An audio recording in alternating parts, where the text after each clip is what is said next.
when Roger Goodell stands up, not necessarily against Trump's attack against DEI, but stands up and says that's separate from what we're doing, he doesn't have to look any further than Trump's cabinet. You mean to tell me those are the most qualified people politically to do those jobs? Those are the most experienced people to do those jobs? President Trump is the exact reason you need diversity, equity, and inclusion. It's about making sure that there is white supremacy in this country. And if we're honest, we will say that. But we're treated to sort of similar comments to what Kerry made tonight about race, white supremacy, all of Trump's ideology and people and voters and everything. It's all about white supremacy. This was rejected in the election.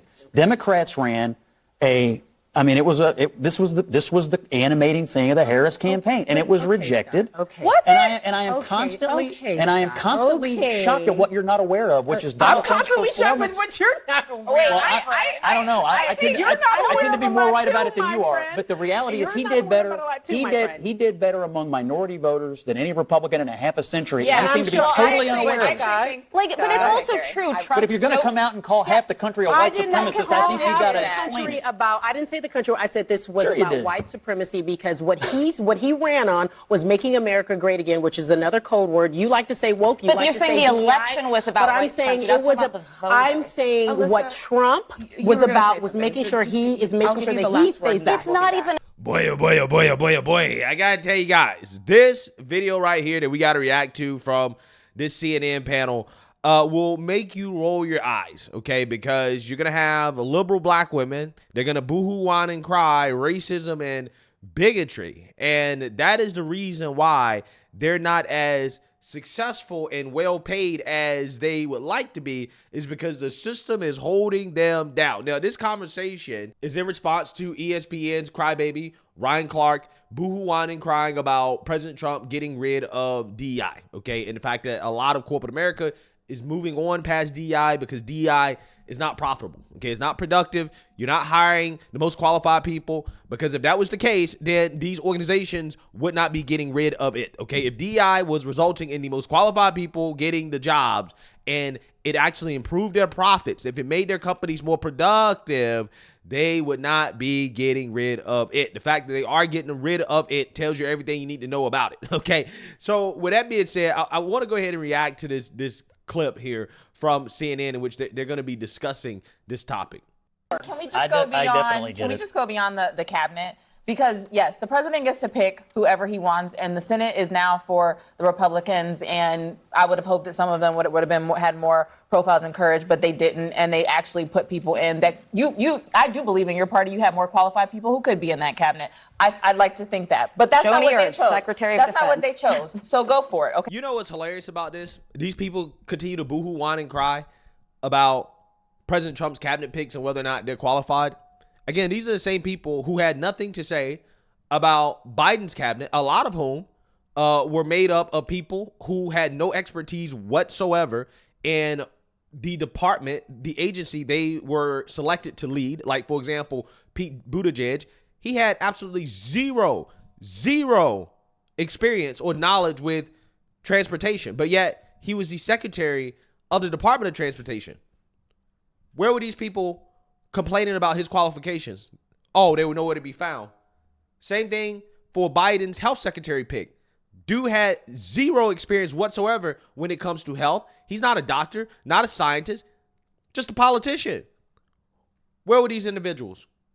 They were nowhere to be found. So again, a lot of this outcry about the qualifications of President Trump's picks, it really shows that they don't understand how politics works, first and foremost. But again, it's just fake. And the last thing I want to hear from the individuals that supported one of the worst administrations in American history, certainly the worst administration in the 21st century, is about who's qualified and who's not qualified, right? You have zero leg to stand on when it comes to telling the other party who's qualified and who's not qualified to lead this country, especially considering how Democrats quite literally voted for an empty suit and an incompetent woman to run the country.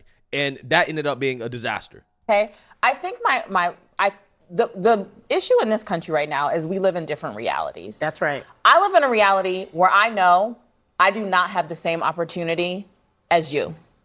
I know I don't. And you know and that I know too. what, Scott? And you know that. Let me just tell you about me. I'm gonna let you finish, but I want to answer this. I'm not talking about how you feel. I'm talking about how I feel. Me, a black woman in this country. But not in this city. And I will run. And if you want Look, I'm a New Yorker, not in this city. You cannot say that. You can't say that in this city.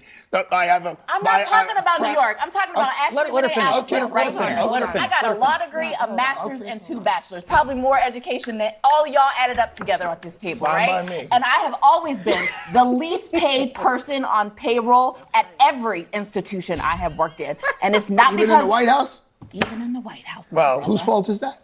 I don't think you worked for George W. or Trump. Well, guess what happened when I was there? DEI. Yeah, this is hilarious. This is hilarious. I have so much to say about this because this poisonous ideology is so deeply ingrained within the black community that, quite honestly, I just don't think there's anything that can be said. There's no logical reasoning that can change an individual's mind like this. In her mind, she's not as successful as she feels like she should be because of her skin color and her race. And again, there's no amount of logic that can change her mind. Like, for example, very simply, she claims that, well, Scott has more opportunities than her because he's a white man, but yet she's sitting at the same table with him. How is that possible? She worked in the White House. She's on national television. You're sitting at the same table with Scott Jennings and all these people that you claim that you don't have the same opportunities as. How does that work? How does that work? I don't understand. Like, somebody make it make sense. You're complaining about not being paid enough, but yet your employer is CNN. Your employer was the Democrats in the White House. So if you got a problem with how much you're getting paid, then maybe you should take that up with your employer. You need to take that up with CNN. Apparently CNN is racist, right? According to this logic. Apparently the Democrats are racist. They don't pay black women enough. But I thought this was the party that loved black women. I thought this was the party that was trying to fight to close the gender pay gap, which, by the way, is a myth, right? And in her case, she's probably not getting paid what she wants to get paid because she's not negotiating, right? It's very simple. I actually talked to a friend yesterday about this. She was going to ask me a question about how to negotiate her salary, but she ended up doing it herself. All she had to do was ask. That's all she had to do. All she had to do is say, hey, I want to get paid more, right? And guess what? She ended up getting paid more. That's it. But a vast majority of individuals, including women, they don't negotiate, right? They don't say, hey, I think I should get paid more. Just saying. But, again, I'm confused because Democrats are supposed to be the party of black women and closing the gender pay gap. Why is it that they are underpaying their black women compared to their white counterparts? I don't understand. How does that work? And if Democrats are doing that to you, then why are you working for them, right? I'm trying to figure out how does this work. I'm very confused right now. There's one small part about what she said that I agree with her on, in the sense that, yes, in this country, you have large groups of people living in 2 different realities. In her reality, she's forever a victim, right? It doesn't matter how hard she works. She's never going to achieve what she believes that she should be achieving due to her racist skin color. This is a very low self-esteem loser mentality, even when you're winning in life, right? Again, it's amazing. You're a loser even when you're winning. Look, she about to cry. She about to cry. She feels very deeply about this. You can tell. You can see the tears about to roll down her cheeks because she's so oppressed sitting at this CNN table, probably making hundreds of thousands of dollars to sit around and talk about racism. Something that only happens in America, by the way, right? Only in America can you get paid hundreds of thousands of dollars to sit on national television as a so-called woman of color and to talk about racism and being oppressed all day long. Only in America that happens. Only in America. But the reality is this. These people are so threatened by DEI going away because DEI is their livelihoods. If you look at this woman's career, she worked for the Obama White House, which apparently is racist, by the way. She worked for the Biden-Harris campaign, which also apparently is racist.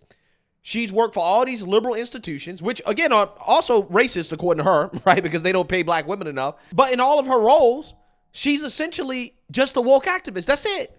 Like, for example, under the Biden-Harris campaign, she was the director of minority outreach or something like that. All she does, she's just one of these individuals that is propped up by this racialized system that we have, in which they get jobs because they're black or because they're women or they're so-called minorities, and their jobs are to talk about that, right? And to reach out to those people and to do activism on behalf of the Democrats to reach those people. That's it. Because due to her so-called education, right, she's not qualified to do anything else outside of talk about woke nonsense. That's it.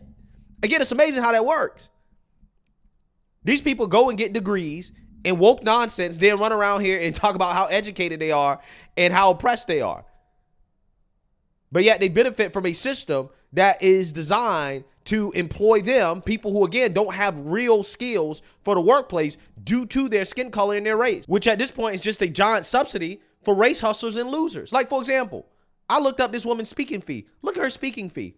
$10,000 to $20,000 to talk about what? Diversity, equity, and inclusion. DEI, social justice.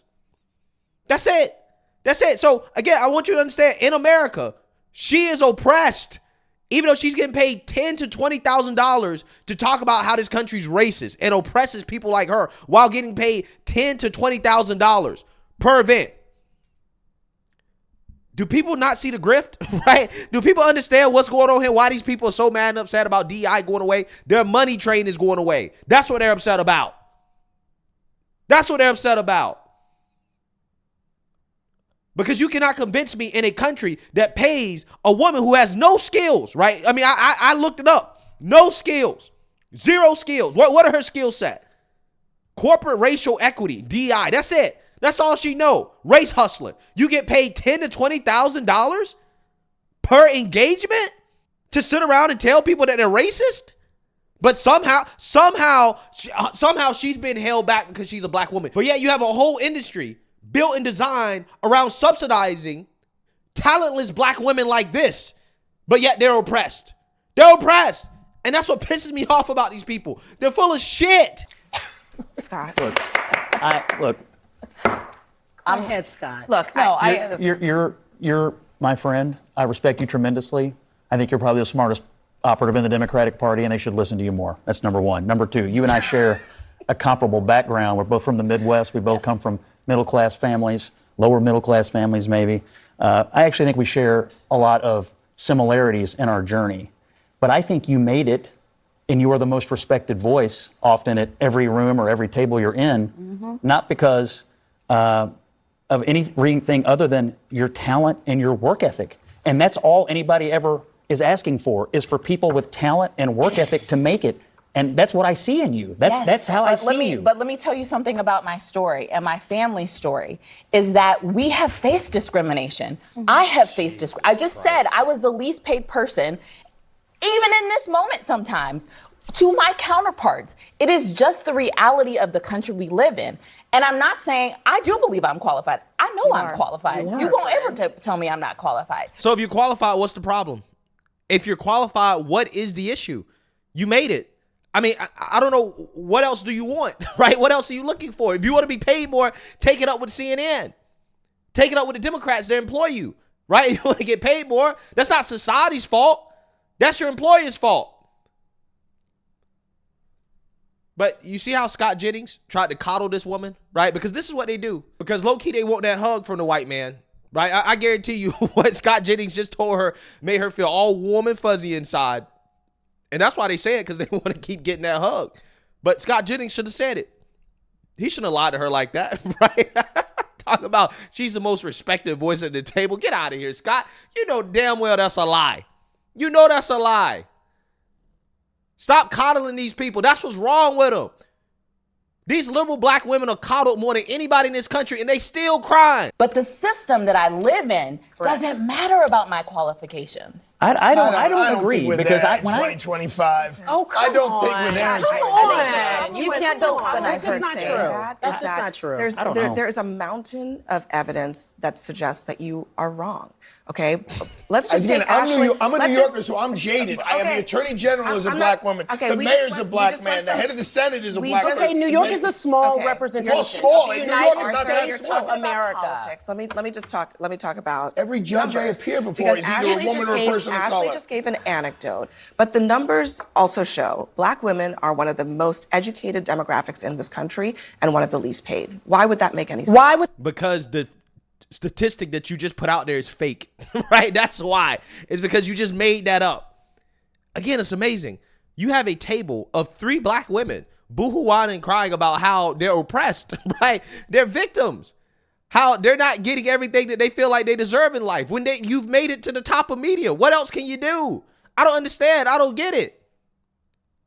But what Abby Phillip just said was completely made up.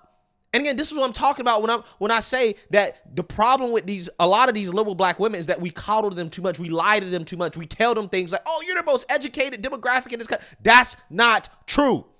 That statistic comes from the fact that black women, on average, are more educated. When I mean educated, they have more college degrees than black men compared to when you look at other racial demographics and the breakdown of educational attainment between gender, okay? So black women are more likely to get a college degree compared to black men versus white women and white men or Asian women and Asian men. That's where that comes from. And some idiot took that and extrapolated it to, oh, well, black women are the most educated group in this country, right? It's like, that's just not true at all, right? If you look at black women versus any other demographic racially, that's just not true, right? There's no statistic to back that up. They just made it up. And then you got a so-called journalist on national television repeating lies, false statistics, right?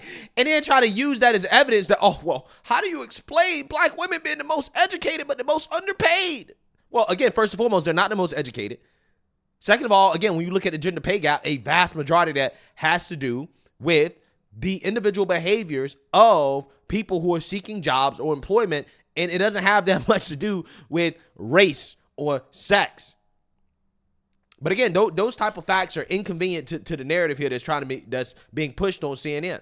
Does that make any sense? And don't talk to me about the judges you stand before. Talk to me about the theory. Hold on. Talk to me about the world in which we live in and let's the look at system the that United we live States in. Supreme Court. How could you say we're not going to look at that from the top to the bottom? And I'm talking about the legal system. New York is a more progressive. And we just got a black woman. Hold up. Let me. We just got a black woman on the Okay, board. but you had a black man from the 70s. You brought up the Supreme Court. Or the 60s. One. Did you know, Arthur, that there are many... Hold on. What percentage of it does it represent the United States of America? Why So why does it matter? Why So we got to go by Guys, one at a numbers? time. Why is it so hard we gotta- for we you can to only acknowledge please. what she just said? We Why can is only it so have hard? 30% of justice. Why is there only one Italian American? No, but why is Why? it so hard for you to acknowledge what she just said about I black women being the most educated I and did the most acknowledge it. I said that's And not my experience. Okay, If that but was we're the case, because we you're would have not a more black black women on the woman. No, I'm a New Yorker, and But that's New not York the is way not it is in New representative York. of the rest You're of America. correct. That's You also are what correct. It's also the most diversity in the country. Well, that's exactly. Like, So of why course wouldn't there's it more be? I think it's a representation little in more women. representative. And Scott, I think if you really see, you said something very beautiful. This is your friend. You guys share a lot of the same values. You guys